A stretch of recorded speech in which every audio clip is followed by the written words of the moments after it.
Баршаңызға сәлем. Міне, жаздың ыстық күндері де келіп жетті. Осындай қызып тұрған күннің астында кейбір заттарды автокөліктерде сақтау тек жүргізуші үшін ғана емес, жолаушылар үшін де қауіпті. Қиындықтарға тап болмас үшін келесі 7 затты автокөліктерде қалдырмаңыздар. Белгілі бір өнімдерді сатып алғанда, біз жапсырмаға сирек назар аударамыз. Онда мүлде істеуге болмайтын заттар көрсетілген. Алайда, физика сабақтарынан кейін ысыған кезде кез келген аэрозолдардың құрамы кеңейе бастайтынын есте ұстау керек. Нәтижесінде ыдыс жарылып, айналадағы заттарға немесе адамдарға зиян тигізуі мүмкін. Мысалы, сіз дезодорант, полиуретанды көбік немесе кез келген басқа аэрозол өнімін салонда қалдырмаңыз.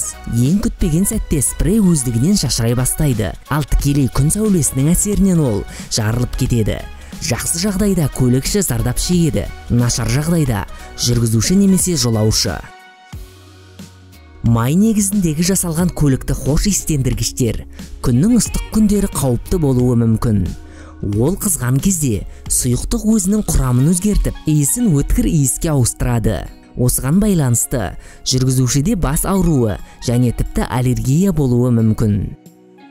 Көптеген автокөлік жүргізушілері мобильді құрылғыларды қуаттау үшін темекі тұтатқышты қолданады. Бірақ мұндай маневр өртке алып келуі мүмкін. Сонымен қатар жүргізушілер көбінесе жолаушылар қуаттауды тиімді пайдалану үшін арзан сымдарды сатып алады. Алайда, бұл жағдайда үнемдеуге болмайды.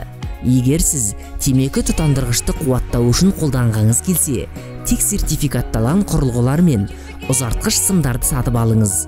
Қуаттау кезінде гаджетті қараусыз қалдырмаңыз. Жазда біз көп шөлдейміз, сондықтан біз су ішіп, оны өзімізбен бірге алып жүреміз. Алайда пластикалық және тіпті шыны ыдыстар қауіпті болуы мүмкін. Ыстықта пластмасса суға түсетін ауыр металдар шығарады. Егер сіз сусынды күннің астында қалдырсаңыз, бұл қажетсіз бактериялардың белсенді таралуына әкелуі мүмкін. Осылайша, сумен бірге біз ағзамызды уландыратын патогенді ішу қаупін тудырамыз. Тағы бір жағдай, күн мен шыны ыдыстардың физикалық өзара әрекеттесуіне байланысты.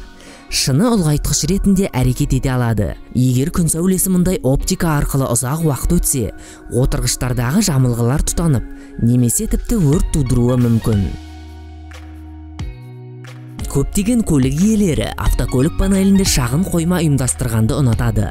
Бұл жердің үнемі қонағы тұтандырғыш. Егер сіз оны ыстық күндердің бірінде бақылау тақтасында қалдырсаңыз, нысан жарылып кетсе таң қалмаңыз. Сонымен қатар ол өрт тудыруы мүмкін. Бұл гаджет барлық дерлік автокөліктерде бар. Жүргізушілер онымен өзін сенімді сезінеді.